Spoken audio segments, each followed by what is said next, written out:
In August 2024, the tank was opened. Human remains were found inside. Traces of tissue, clothing, and biological materials found inside confirmed that the body had been there for a long time. The forensic examination of the body was carried out under increased complexity conditions due to the long-term presence of the remains in a chemically active environment. The study began with an analysis that allowed us to record the condition of the skeleton and determine the absence of acute fractures or gunshot wounds. In the area of the skull and cervical spine, signs of compression were recorded, which could indicate strangulation. Damage to soft tissues in the wrist area was also recorded, consistent with the impact of a rope or other constricting object. Microscopic examination revealed small hemorrhages in muscle fibers, characteristic of a struggle or resistance. Dear viewers, in the next video releases, you will find very intriguing and confusing cases. And in order not to miss them, be sure to subscribe to the channel and please like the video. Deianne Warner was born in January 1969 in the quiet town of Tecumseh, Michigan, to a deeply rooted farming family that had been farming the land for decades and building their wealth on hard work and sharing. From a young age, Dee stood out among her peers. She was not just a diligent student, but a person with an inner core, a strong moral position, and an amazing ability to attract people to her. There was a maturity in the way she spoke, listened, and observed those around her that made a strong impression at an early age. This was a girl who always seemed to have a clear plan, and an iron determination to follow it. After graduating from Tecumseh High School, Dee did not hesitate for long in choosing her life's path. Although she could easily have gone to study in a larger city, she stayed in her native place, not because of fear of change, but because of a firm belief in the potential of her community. She began building a career in business, and it soon became clear that Dee had more than just a talent for management. She had a real gift for entrepreneurship. In the 1990s, she founded DW Fusion, a transportation and logistics company, and literally built it from scratch into a sustainable business. Her office in Tecumseh was never empty. Clients, employees, and partners came not only for business, but also for advice. She didn't just run a business, she created a system around herself in which people felt confident. Dee was a woman who had everything going right, at least on the surface. She not only built a business, but also became a mother. She had several children from previous relationships, and, according to friends, it was motherhood that became a true source of inspiration for her. Her energy and care extended not only to her family, but to everyone in her social circle. She knew how to be strict and sensitive at the same time, qualities that were evident both at home and at work. Her employees noted that Dee could sit for hours in the office, figuring out logistics, and then just as confidently head home to help her daughter with her homework or catch her son's evening workout. She literally lived on the edge between business and family, skillfully balancing them. The second turn in her life came in the early 2000s, when Dee met Dale Warner, a farmer and businessman, also from Lenawee County. Their union seemed well coordinated. Both had land, had a passion for work, and both seemed like people who understood the value of responsibility. They combined not only their lives, but also some of their businesses. Together they managed farms, owned several plots of land, and, apparently, complemented each other. Later, they had a child together. The family grew, the business grew stronger, and Dee became an increasingly influential figure in the business community of southern Michigan. She was active in the community, supporting local charities, funding school events, and even considering running for city council. She was respected not only as an entrepreneur, but also as a woman who could inspire and support others. There was no ostentatious luxury or vanity in her. Instead, her lifestyle was restrained and practical. Instead of expensive jewelry, she wore work boots and a business notebook. Instead of social events, she spent time with suppliers and having lunch with her children. In her everyday life, Dee was a deeply organized person. Her days were planned down to the minute. Her diary was filled with tasks, bills, meetings, logistics, purchases, parent-teacher meetings, court documents for business. She believed that only absolute control allows you to maintain stability, both in the family and at work. It was thanks to this approach that her company, even during the crisis years, continued to generate income. She managed the finances herself, monitored the accounting, checked the contracts. Not a single figure passed by her unnoticed. However, behind the external calmness, tensions are often hidden that are difficult to notice from the outside.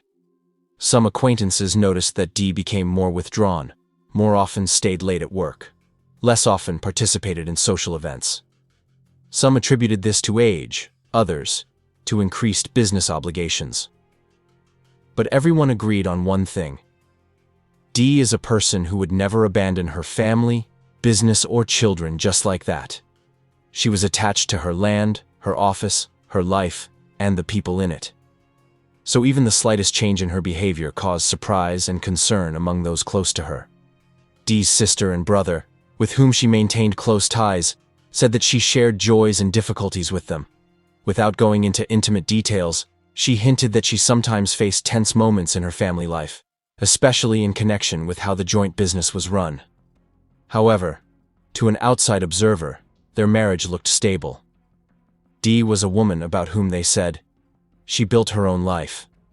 She did not ask for help, did not look for excuses, did not complain. In every step she took, one could feel confidence and thoughtfulness. She was the one who tied her family, business, and community together. Dee remained not just a woman, but a force. In a world where you often have to fight for your place, she had long ago taken it. Quietly, purposefully, without unnecessary noise. She walked through life confidently, and it seemed like nothing could stop her. On Saturday, April 24th, 2021, Dee Warner was going about her day in the usual rhythm. The spring season always meant a peak of activity for her. Transport orders, contracts, work with farmers, suppliers, coordination of employees. She was on the territory of her family farm in Franklin Township, Lenawee County, Michigan. The house she lived in stood alone, a brick building with a gable roof, surrounded by farm buildings, equipment, and several industrial tanks. It was the center of her daily life, and at the same time a key node in the entire infrastructure that she managed. That evening, Dee was at home. It is known that she spent part of the time with her youngest child. Her husband was also in the house. During the late evening and night, no abnormal sounds or actions were noticed outside the farm. The house was located away from the road, surrounded by private territory, fields, and trees. Inside the home, everything appeared normal. Lights off in the rooms, doors closed, appliances in place. On the morning of April 25th, Dee did not leave the house at her usual time. Her car was left in the driveway. Inside the house were her personal belongings: purse, keys, documents, clothes, charger. Her cell phone was not used. Not a single vehicle registered to her name left the property. The house looked tidy, but there were no signs of the morning activity typical of her everyday life. Throughout the day and the following night, she did not contact her family, colleagues, or acquaintances. All activities in which she was involved were left without movement. Electronic devices to which she had access were not activated. Visually, it seemed that her absence occurred suddenly and without preparation. No notes, notifications, or requests were left. All routes she could have taken remained unused. There were no physical traces of her leaving the house. When family members tried to contact Dee on Sunday morning, their messages went unanswered. Unusual, especially given her organized nature and commitment to keeping things on track. The silence lasted for hours, and then began to cause concern. The first to notice was the staff, who had not received confirmation from her about scheduled shipments. Dee's estranged daughter also began to worry. Her mother never ignored calls without an explanation. Later in the evening, relatives tried to contact her husband, Dale Warner. His explanation was guarded. He claimed that they had a tense conversation on Sunday night, after which Dee allegedly left the house. This statement raised more questions than it answered. One of Dee's friends, with whom she communicated frequently, immediately recalled that the woman never left the house without warning, especially without leaving her phone, documents, and personal belongings. This was completely out of character. For several days, the situation around the farm remained unchanged. The house did not change. Objects, clothes, equipment remained in the same order. The dwelling looked inhabited, but without the owner. On the farm territory, in addition to the main house, there were many auxiliary buildings, including warehouses, hangars, fertilizer storage facilities, and chemical tanks. All this represented a vast space, familiar to Dee down to the smallest detail. She managed many of the premises herself, knew the electrical wiring diagram, the location of the water systems, the route of the equipment. For a long time, none of her relatives received any confirmation of her whereabouts. Having silently disappeared, she left behind an atmosphere of complete uncertainty. Her absence lasted for weeks, then months. The season changed. The farm fields began to be covered with thick grass. The office building was empty. It seemed that life on the territory stopped at the very moment when she disappeared. Those around her still had no idea what exactly had happened. All that remained obvious was that Dee disappeared in the evening or nighttime on April 24th to 25th, without leaving the farm in the usual way. Questions arose, and the circumstances of her disappearance remained without a logical explanation. From the very beginning, Dee Warner's disappearance became the subject of increased attention from her loved ones. Already in the first day after she stopped communicating, relatives began calling friends, colleagues, neighbors, and trying to find out where she could be. For them, Dee's disappearance did not fit into any life model. She was not prone to sudden decisions, never left her business, children, or even household chores unattended. Delay was unacceptable. And when there was not a single sign of her activity during the day, it became clear something serious had happened. It was the family who were the first to contact local authorities to register the disappearance. In Lenawee County, adult disappearances are rare, and the disappearance of a businesswoman known in the community caused an immediate response. Representatives of the sheriff's office arrived at the farm that same day and began with the simple. They inspected the house, clarified what items were left and what could have disappeared along with her. Visually, the home did not cause alarm. There were no signs of a break-in, a struggle, or damage.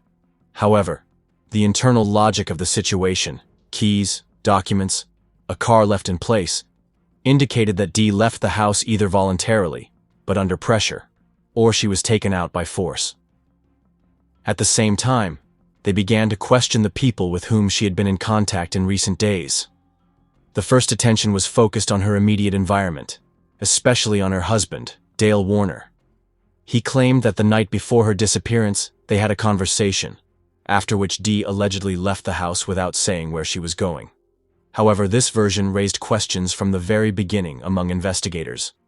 According to relatives, Dee never left the house alone at night, especially without communication and transportation. In addition, she had nothing to hide. Her life was completely tied to the farm, to her children, to her business. No trips, no acquaintances, no business outside the county were planned at that time. Investigators began to study the activity logs of her mobile phone, bank cards, social networks. The result was the same. Complete silence. All services stopped recording movement from the night of April 24th to 25th. This confirmed the version that the disappearance occurred in a narrow time frame, approximately between 2200 on Saturday and 600 on Sunday morning. Further analysis showed that equipment left the farm during this period, but there were no recordings from video cameras located on the territory. Some cameras were turned off, others did not work or did not record. This was the first indirect sign of possible interference in the surveillance system. Meanwhile, the family hired private specialists, including former police officers and forensic consultants. Search operations were underway in parallel. Nearby forests, fields, ravines, abandoned buildings, and bodies of water were examined. Volunteers combed the territory with a radius of tens of kilometers. The police used drones and dog handlers, checked GPS signals from the phones of family members. However, all to no avail. No body, no clothes, no trace of Dee were found. The situation became increasingly inexplicable. By the fall of 2021, the case was handed over to special agents from the Michigan State Police. They began to build a chronology of all the events leading up to the disappearance. They analyzed finances in particular, transfers, assets, shares in DW Fusion, and joint farm accounts. It turned out that shortly before her disappearance, Dee had been preparing a package of documents that could significantly change the distribution of property between her and her husband. She had also discussed with a lawyer the possibility of reorganizing the business, including transferring some assets under personal control. This gave a motive for a possible conflict. An important point was the interview of farm employees and transporters. Some of them reported strange activities that occurred at night on the farm. One of the workers recalled seeing a light in the technical hangar at around 3 a.m. Another spoke of a truck driving up to the old tanks. The information was not conclusive, but it allowed for a version to be built in which the disappearance took place in isolation, without witnesses, using infrastructure controlled by one person. A year later, despite the absence of a body, Dee's relatives achieved recognition of her as legally dead. This decision allowed them to freeze assets, partially restore control of the business, and gain access to correspondence previously protected by privacy laws. However, the family did not stop there. They continued to seek repeat searches. With each passing month, the amount of circumstantial evidence indicating that the crime occurred on the farm, and not somewhere outside of it, increased. In 2023, as part of one of the legal initiatives, investigators managed to obtain a warrant for a re-examination of the property located on the back of the farm. There, away from the main complex, there were several large tanks previously used to store fertilizer. One of them, a massive anti-corrosion cylinder, attracted the attention of experts. It was tightly welded, standing on a temporary platform, not connected to any systems or equipment. Suspicions grew. In August 2024, the tank was opened. Inside was a sealed volume, partially filled with an ammonia solution. Human remains were found among metal and plastic debris. After laboratory identification, it became clear. Dee Warner had been found. Traces of tissue, clothing, and biological materials found inside confirmed that the body had been there for a long time. The forensic examination of Dee Warner's body was carried out under increased complexity due to the long-term presence of the remains in a chemically active environment. A team of pathologists and chemists worked in a special lab equipped to handle toxic substances. The primary task of the experts was to extract as much information as possible without further damaging the body fragments. The study began with an X-ray analysis, which allowed recording the condition of the skeleton and determining the absence of acute fractures or gunshot wounds. Particular attention was paid to the skull and cervical spine, which showed signs of compression, which could indicate strangulation. Experts also recorded damage to soft tissue in the wrist area, consistent with the impact of a rope or other constricting object. Forensic chemists also conducted a spectral analysis of the liquid from the tank, confirming the presence of concentrated ammonia and organic compounds. These substances significantly accelerated tissue decomposition and complicated the recording of traces of violent impact. Despite this, microscopic examination revealed small hemorrhages in muscle fibers, characteristic of a struggle or resistance. Toxicological analysis of the samples did not reveal traces of potent poisons or drugs, but experts noted that prolonged exposure to the solution could destroy traces of most substances. The conclusion on the cause of death was formulated as unspecified violent impact with signs of strangulation. The next day, the case was officially reclassified as a criminal one. The arrest followed immediately. Dale Warner, the missing woman's husband, was taken into custody on charges of murder and tampering with evidence. The charges were based on a combination of circumstances, including behavior after the disappearance, control over the territory, turning off the cameras, financial conflicts, and, most importantly, the location of the body. In March 2025, his son, Jaron Warner, 28, was also arrested on suspicion of concealing the crime and destroying evidence. However, 2 months later, the charges against him were dropped. The prosecutor's office refused to continue the case due to the lack of a key witness. While the trial materials were being prepared, the Dee family initiated a civil lawsuit. In May 2025, her children sued Dale Warner, demanding $100 million in compensation. The lawsuit alleged violation of property rights, illegal transfer of assets, and moral damages from concealing the mother's death for 3 years. The trial for the murder of Dee Warner began in September 2025 and immediately caused a wide public outcry not only in the state of Michigan, but also far beyond its borders. The story of a woman who disappeared without a trace in her own home, and 3 years later found herself inside a sealed tank on the territory of her native farm, shocked even those who were accustomed to difficult cases. The main defendant was the husband of the deceased, Dale Warner, against whom the state prosecutor brought charges on two key articles: first-degree intentional murder and concealment of human remains. Prosecutors immediately made it clear that they would seek the maximum term: life imprisonment without the right to parole. The trial took place in the Adrian County Courthouse, Michigan, in Courtroom 2, which was re-equipped to take into account the increased attention of the media and the public. Judge Christine Ellis, known for her tough stance on domestic violence cases, was appointed presiding judge. From the first days of the hearing, Dale Warner's defense tried to insist that the charges were based on circumstantial evidence and could not be proven beyond a reasonable doubt.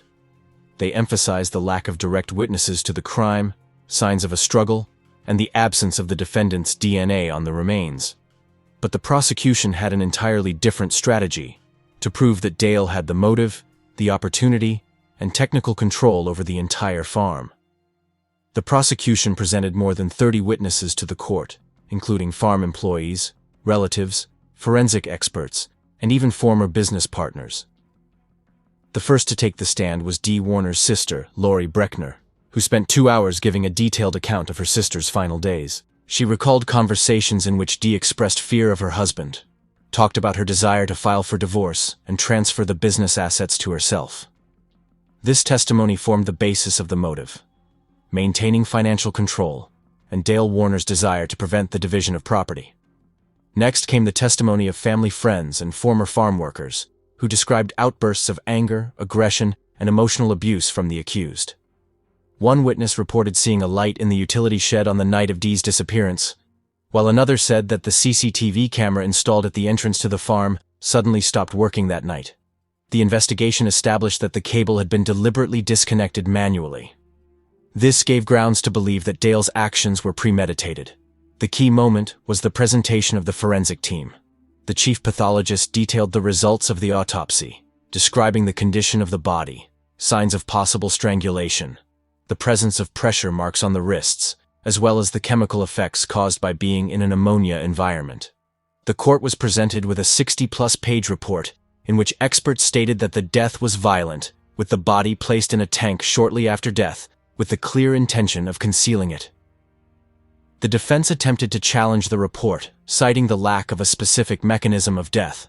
However, prosecutors insisted that the inability to establish a precise cause due to chemical exposure did not negate the overall context: control of the territory, attempts to mislead the family, switching off the cameras, false testimony at an early stage. In addition, the court was presented with a document from a private law firm, according to which Dee prepared a project for the division of assets a week before her disappearance and sent it to the lawyer.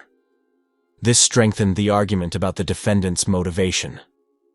A strong moment was the speech of Dee's daughter, Sarah Warner, who described the psychological atmosphere in the house, the tense relationship between her parents, and her mother's last words: "If something happens to me, look for an answer here." These words were spoken 2 days before the disappearance, and became almost prophetic. The judge admitted this evidence as part of the overall picture of the victim's emotional state. The lawyers argued that all the charges were based on emotions and assumptions, and that Dale did not have the physical ability to commit the crime alone. They even tried to put forward an alternative version. Allegedly, Dee could have left voluntarily and later died in an accident. However, this line of defense did not stand up to scrutiny. Too much evidence indicated that the actions were planned. The trial lasted almost 6 weeks. Every day the courtroom was packed to capacity. Local residents, journalists, even former police officers came. Each day of the hearings was accompanied by detailed reports. Meanwhile, the jury, consisting of 12 people, 7 women and 5 men, carefully recorded every detail, looked through documents, videos, photographs. The closing statements of the parties were made on October 20th. Prosecutor Leslie Norton said in her final speech, "We don't have a video, we don't have a confession, but we do have the truth.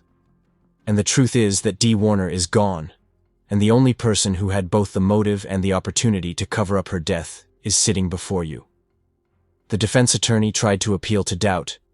A court is not a place for emotion. It is a place for facts, and the facts are not proven. After nearly 8 hours of deliberation, the jury returned to the courtroom and announced the verdict. guilty on all counts. Dale Warner's face did not even change as he heard the decision. Quiet sobs were heard in the courtroom. These were Dee's relatives, who finally received the answer they had been waiting for more than 3 years. The next day, Judge Ellis announced the sentence: life imprisonment without the possibility of parole. In her address, she emphasized, "Society has lost a person who lived with dignity and work, but justice, albeit belatedly, was restored." Dee Warner's family released a short statement after the verdict. "Our pain will never go away, but today we know the truth has been heard."